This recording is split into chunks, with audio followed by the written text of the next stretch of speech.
Si teme un nuovo focolaio nel Cosentino, salgono a 2 contagiati nel gruppo tornato da Corfù, attesa per l'esito di 6 tamponi. Intanto a Reggio Calabria, 8 contagiati dopo una festa tra amici. L'operazione dei carabinieri in manette 3 giovani maggiorenni e 2 minorenni responsabili dell'incendio del portone di un disabile a Castrovillari avvenuto il 2 agosto scorso. Paura ma nessun danno per la scossa di terremoto il cui epicentro si è registrato ad Aprigliano. La farmacia territoriale di Rende non chiuderà, l'ASP di Cosenza ha ritirato la contestata delibera. Gestione poco trasparente del centro di accoglienza di Varapodio, indagato il sindaco della cittadina del Reggino. Fuochi d'artificio illuminano lo Ionio Cosentino per la notte di San Lorenzo. Buonasera dalla redazione TGTN, dunque la pagina del coronavirus in primo piano perché salgono i contagi in Calabria soprattutto a causa di soggetti giovani che rientrano dalle vacanze dall'estero e poi naturalmente i contatti che hanno qui in Calabria. Continua il monitoraggio su giovani cosentini tornati da Corfù, mentre a Reggio Calabria 8 ragazzi sono stati contagiati durante l'incontro con un amico proveniente dalla Lombardia. Sentiamo. Adesso sono 2 i ragazzi positivi tra il gruppo di 8 di rientro da Corfù. Oltre al giovane di Castrolibero che presentando qualche sintomo compatibile con il coronavirus è stato sottoposto a tampone nella giornata di ieri risultando contagiato, si è aggiunto un altro caso di un ragazzo residente a Cosenza e facente parte della stessa comitiva. Altri 6 tamponi sono ancora sotto esame nel laboratorio di virologia dell'ospedale di Cosenza e l'esito è atteso per le prossime ore. Ironia della sorte, proprio la Grecia, rimasta quasi immune durante il picco dell'epidemia in Europa, è diventata uno dei paesi dove il contagio si sta espandendo a ritmo elevato. Anche in altre regioni si contano decine di contagi di giovani provenienti dalla Grecia e in particolare da Corfù, dove nei giorni scorsi ben 150 ragazzi italiani hanno soggiornato per poi far rientro nelle proprie città. Continua dunque il regime di isolamento obbligatorio disposto dall'ASP di Cosenza per i soggetti interessati e i loro congiunti, mentre come previsto l'indagine epidemiologica si allarga per ricostruire la catena dei contatti del nuovo positivo rientrato sabato dalla vacanza. Si rinnovano gli appelli all'uso delle precauzioni, lo ha fatto ieri il sindaco di Castrolibero Greco nel dare la notizia della positività del giovane cittadino, l'uso della mascherina, diventata nella maggior parte dei casi un optional anche al chiuso, e il lavaggio delle mani restano le abitudini da mantenere per limitare il rischio di contagio di un virus evidentemente ancora presente e potenzialmente pericoloso. Emblematico il caso di Reggio Calabria, dove 8 ragazzi sono stati contagiati, molto probabilmente, durante un incontro con un amico proveniente dalla Lombardia. Il non aver adottato le cautele necessarie per proteggersi ha lasciato via libera al Covid, inguaiando gli 8 giovani e le loro famiglie.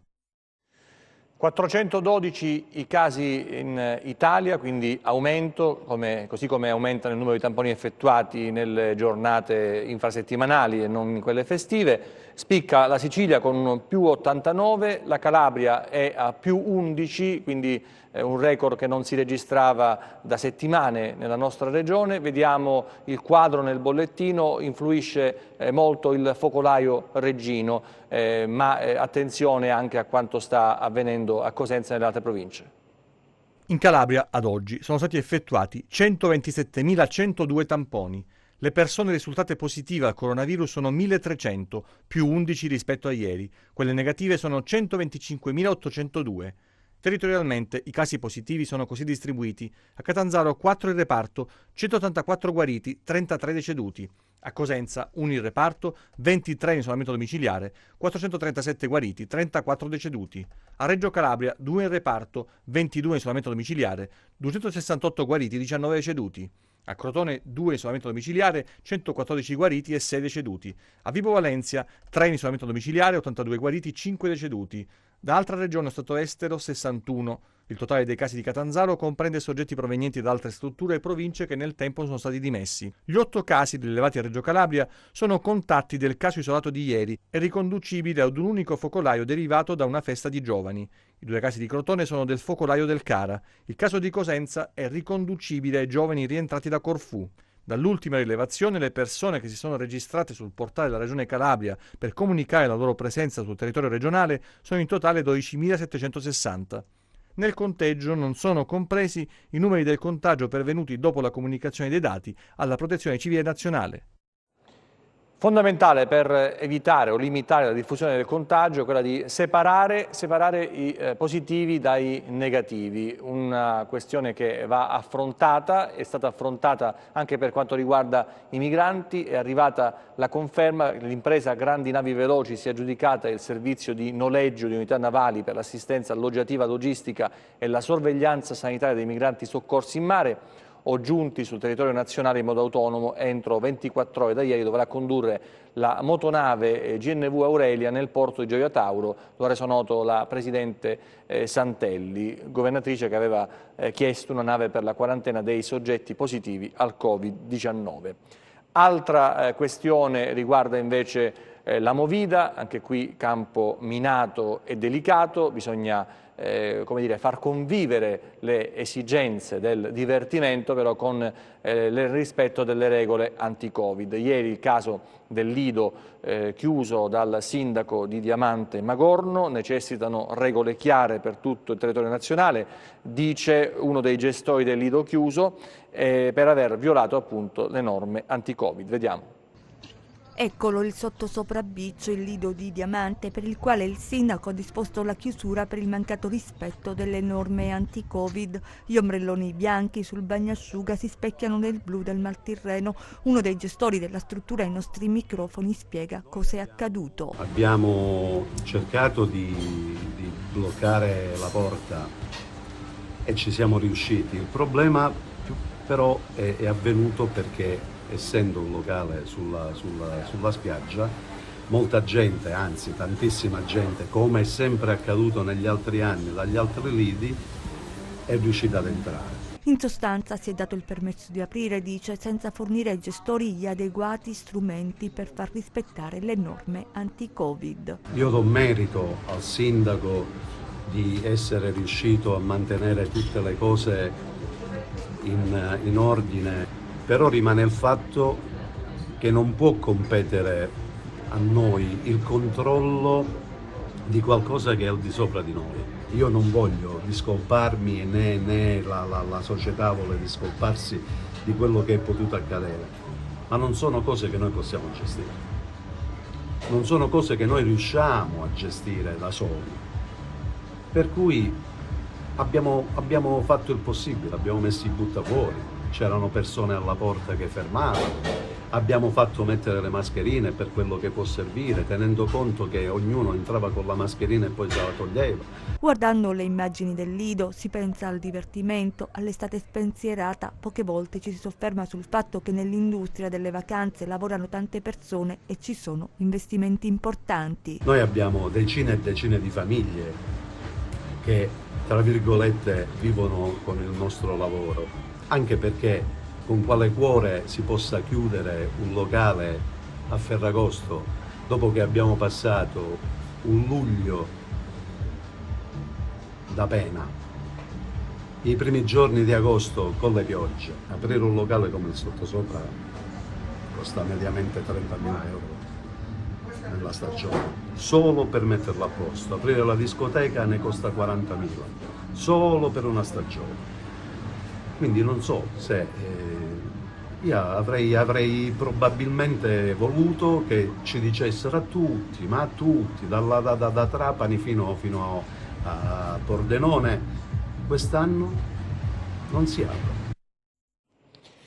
Ecco, nei giorni scorsi abbiamo lanciato un allarme sulla paventata chiusura della farmacia territoriale di Rende, una struttura che serve agli utenti, anche agli utenti che si riforniscono di medicinali salvavita. In soldoni per i cittadini di Rende diventava il punto di riferimento la farmacia di Acri, per quelli di Cosenza quella di San Giovanni in Fiore, con un sobbarco di chilometri, fatica, attesa e altro, insomma per soggetti che hanno bisogno di questi farmaci. Si è scatenato un putiferio, si sono naturalmente lamentate le famiglie coinvolte, oggi era prevista un'ennesima protesta, è arrivata la bella notizia. Sentiamo. La farmacia territoriale di Rende non chiuderà. L'azienda sanitaria provinciale di Cosenza ha ritirato la delibera protesta rientrata stamattina. La fila, come ogni giorno, dinanzi alla struttura sanitaria, i familiari che attendono per il ritiro dei farmaci salvavita, storie private di cura quotidiana, di legami che sono forza, di persone che da sole non avrebbero futuro, di malattie croniche, oncologiche, piani terapeutici che consentono la sopravvivenza.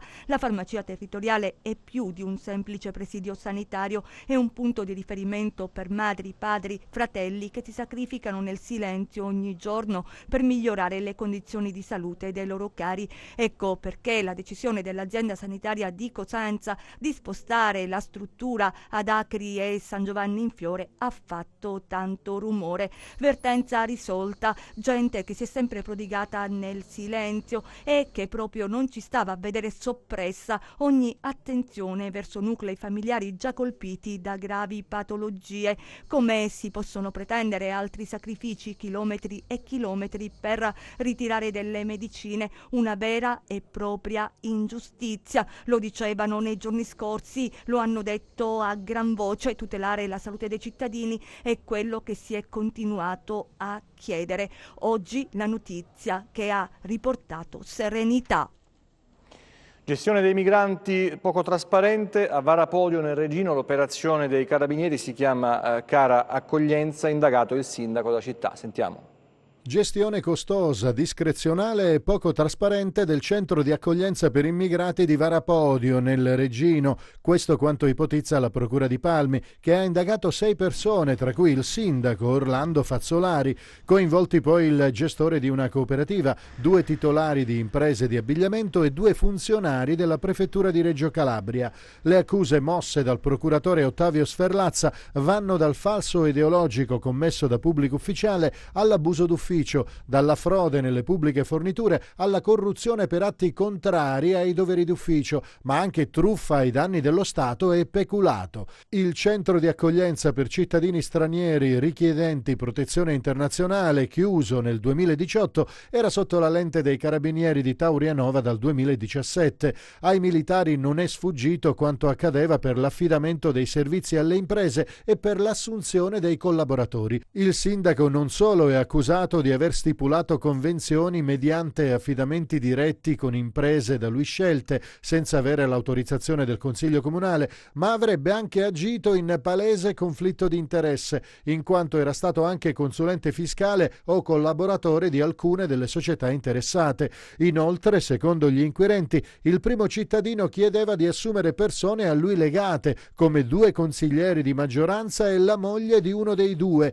privi delle competenze per i compiti loro affidati, ma i carabinieri hanno anche scoperto un giro di false fatture che avrebbero procurato un ingiusto profitto per circa 20.000 euro e anche i corrispettivi per l'abbigliamento da fornire ai migranti sarebbero stati gonfiati a danno del comune di Varapodio. I 2 funzionari della prefettura di Reggio Calabria coinvolti nella vicenda avrebbero invece, in fase di ispezione, redatto un falso verbale nel quale tutte le irregolarità scoperte non erano contemplate.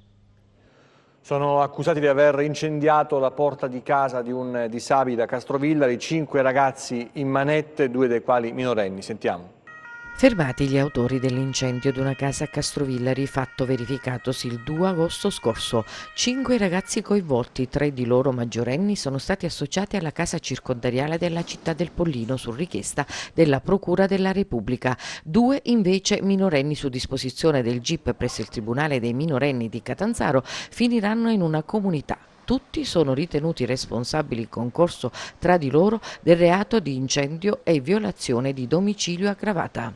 Le misure in questione sono state disposte a conclusione di una rapida ed intensa attività di indagine coordinata dalla Procura della Repubblica di Castrovillari e dalla Procura della Repubblica dei minorenni di Catanzaro e condotta dalla stazione Carabinieri di Castrovillari, coadiuvata dal nucleo operativo e radiomobile. L'azione criminale del 2 agosto scorso era stata preceduta da alcune azioni di disturbo che gli stessi soggetti, senza alcuna motivazione, avevano posto in essere pochi minuti prima dell'incendio che, grazie al pronto intervento dei vigili del fuoco, non si è propagato a tutta la struttura. L'abitazione presa di mira è di un invalido civile che già in precedenza aveva subito comportamenti similari da parte di ragazzi sempre nelle ore notturne.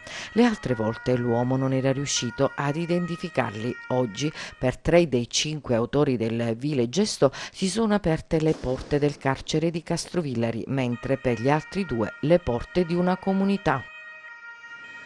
Scossa di terremoto questa notte 3.7, poi seguita da uno sciame sismico, epicentro Aprigliano, profondità di 17 km, paura tra la gente soprattutto nei paesi dell'area dell'epicentro. Alle 3.36 la terra ha tremato in provincia di Cosenza. La prima, la scossa più forte, magnitudo 3.7 di una serie con epicentro nel cuore della Sila, tra Aprigliano e Pietrafitta. Pochi minuti dopo le altre 2 scosse, più lievi, ma comunque avvertite da chi era stato già svegliato nel cuore della notte, 2.7 e 3. In tutto sono state registrate dai sismografi ben 15 scosse in una zona non nuova ai movimenti tellurici. Momenti di paura per un terremoto non fortissimo, ma avvertito nitidamente in gran parte della provincia e anche nel Catanzarese e nel Crotonese. Nei centri abitati dell'area limitrofa all'epicentro qualcuno è sceso in strada per precauzione. Non si registrano danni a cose o persone, ma sono stati comunque eseguiti dei controlli sulle strutture pubbliche. Si riaccende il dibattito sul ponte sullo Stretto dopo le parole del Premier Conte, che dalla Puglia ha parlato anche di soluzioni alternative come quella di un tunnel. La governatrice calabrese Santelli ricorda al Premier che il progetto c'è già per la mega infrastruttura ed è già esecutivo. Sentiamo.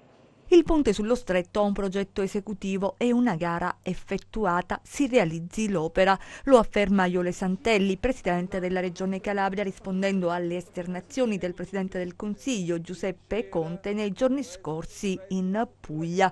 Sono 10 anni che il contraente generale, sostiene la governatrice calabrese, ha consegnato come previsto dal contratto di appalto il progetto definitivo dell'opera, elaborato da società di ingegnerie specializzate estere. Anche il progetto definitivo è stato approvato. Sono stati spesi soldi pubblici per un'opera indispensabile portata avanti dalla determinazione del governo Berlusconi, sottolinea. Poche settimane fa il Consiglio regionale della Calabria ha approvato un ordine del giorno in cui si chiede al governo centrale di realizzare il ponte dello Stretto utilizzando anche le risorse del Recovery Fund.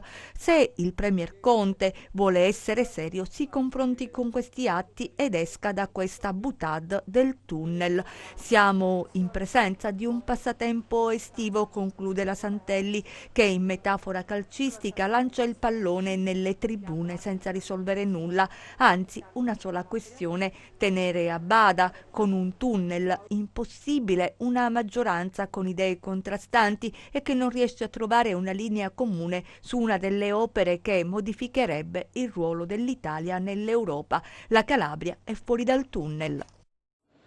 Altra vicenda lieto fine, dopo quella abbiamo raccontato sulla farmacia territoriale, torniamo a Castrovillari, risolta in poche ore la vertenza dell'OSAS con i lavoratori che sono stati reintegrati. Sentiamo. Risolta la vicenda delle lavoratrici dell'azienda OSAS Campoverde di Castrovillari, che ieri mattina le aveva viste nuovamente manifestare davanti ai cancelli dell'azienda. Grazie all'intervento dell'assessore all'agricoltura Gianluca Gallo, la Confial è stata ricevuta dall'azienda ed è stato sottoscritto un verbale di accordo tra sindacato e azienda per un'equa distribuzione delle ore di lavoro tra gli operai stagionali della cooperativa agricola nell'arco dell'anno e sino a tutto il 31 dicembre 2020. La delegazione è stata ricevuta dal presidente del gruppo Luigi Nola e dal coordinatore commerciale Vincenzo Marini, dove alla fine dell'incontro è stato stilato il verbale in attesa di un tavolo di concertazione previsto per il 21 settembre per programmare la campagna invernale, un dato importante e significativo che non mancherà di migliorare le performance produttive dell'azienda e aumentare il numero delle giornate complessive. La Confial, attraverso segretario generale Benedetto Di Jacopo, con al fianco il segretario territoriale Gabriele Iazzolino e la delegata aziendale Rosetta Petrillo, si è dichiarata moderatamente soddisfatta.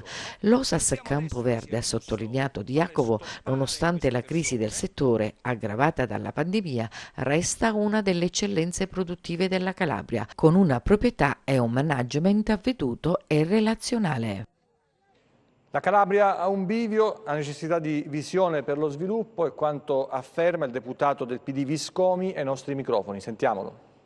Azione sinergica dei parlamentari del Sud per rilanciare l'economia, non un dettaglio, ciò che rivela Antonio Viscomi, deputato del Partito Democratico, sul piano delle strategie per potenziare infrastrutture e sviluppo. Per la prima volta, almeno per quanto riguarda il mio partito, il Partito Democratico, i deputati meridionali ci stiamo muovendo in modo coordinato e all'unisono, ed è questa la terza volta. Ci siamo mossi all'unisono per fermare la questione del regionalismo differenziato, che era un dramma per le nostre. Ci siamo mossi all'unisono per riaffermare il vincolo del 34% della quota di investimenti che deve essere riservata al Sud e non dirottata altrove, e ci siamo mossi all'unisono su questa cosa delle infrastrutture, degli investimenti produttivi e delle infrastrutture. Io spero che porterà, come dire, ha già portato per la verità, un po' di attenzione in più del governo rispetto al Sud. Il ministro Provenzano, da questo punto di vista, credo che abbia già lanciato la fiscalità di vantaggio. Un'occasione forse l'ultima per la Calabria, il cui problema, ripete, non sono i soldi ma un progetto in cui credere fino in fondo. La Calabria, ahimè, per come la vedo io, è un bivio. Noi possiamo decidere di prendere il destino della Calabria nelle nostre mani e di andare avanti, il che significa avere una visione, costruire una visione, condividere una visione, perché nella nostra regione non c'è mai stato un problema di risorse. Noi abbiamo restituito soldi all'Unione Europea, quindi vuol dire che non abbiamo problemi di risorse, ma abbiamo un problema di visione e di capacità di spendere, di tradurre questa visione in una organizzazione burocratica attiva. Quando queste due cose si metteranno insieme, però ora è il momento, altrimenti tutto ciò che è successo in quest'anno e che rischia di, come dire, condizionare anche il prossimo anno spingerà tantissimi calabresi ad emigrare, e allora qui in Calabria si svuoterà, ci sarà una desertificazione che sarà dolorosissima per tutti. La notte di San Lorenzo è sempre suggestiva, noi la riviviamo a Rocca Imperiale. La notte di San Lorenzo è un evento magico a Rocca Imperiale. Per il terzo anno consecutivo, infatti, il borgo bandiera blu, nella notte delle stelle cadenti, è diventato protagonista dello spettacolo Riflessi sullo Ionio, una performance sul mare di fuochi pirotecnici, luci e colori, attesa ogni anno da turisti e visitatori. Un evento che ha avuto inizio diversi anni fa, che in verità ha suscitato un certo interesse e anche successo per le presenze, per la partecipazione, ma poi è bello, insomma, vedere che da Rocca Imperiale sino a Corigliano questa costa si illumina e nello stesso tempo dà a noi altri la possibilità di poter raccogliere la bellezza di questi luoghi. Il Covid diciamo che ci ha fatto scoprire alcune cose, queste luci spero possano riaccendere la speranza anche per i mesi successivi e soprattutto segnare un passo e anche un'idea che è quella dell'unità di un territorio che vuole candidarsi a quella che è una nuova programmazione, anche a quelle che sono nuove sfide che sicuramente saranno prossime, a cui tutti quanti noi verremo chiamati dall'Europa. Riflessi sullo Ionio nasce dunque con l'intento di illuminare in una notte d'estate la costa ionica, da Rocca Imperiale a Villa Piana, da Monte Giordano a Cassano allo Ionio, da Amendolara a Trebisacce per finire a Corigliano Rossano. Lo spettacolo sul mare, evento che unisce più luoghi e territori, ha per il futuro obiettivi ambiziosi. Cerchiamo di renderlo sempre più forte come evento e cercheremo anche più là di storicizzare questo evento, perché è un bel segno di unione dei comuni. Stasera parlando con altri amministratori della vicina Lucania abbiamo pensato perché non fare un riflessi sullo Ionio della Magna Grecia, quindi coinvolgendo anche i paesi della vicina Lucania.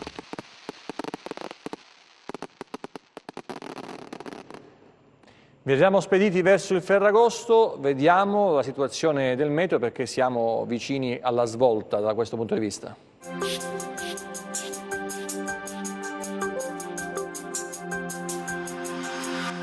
La fase instabile e le temperature anormalmente fresche, visto il periodo oramai, hanno le ore contate. Infatti, dalla giornata di mercoledì ritornerà l'anticiclone africano che, seppur di minore intensità rispetto al precedente, favorirà un deciso rialzo delle temperature, che risulteranno di qualche grado al di sopra delle medie, e una fase stabile e soleggiata.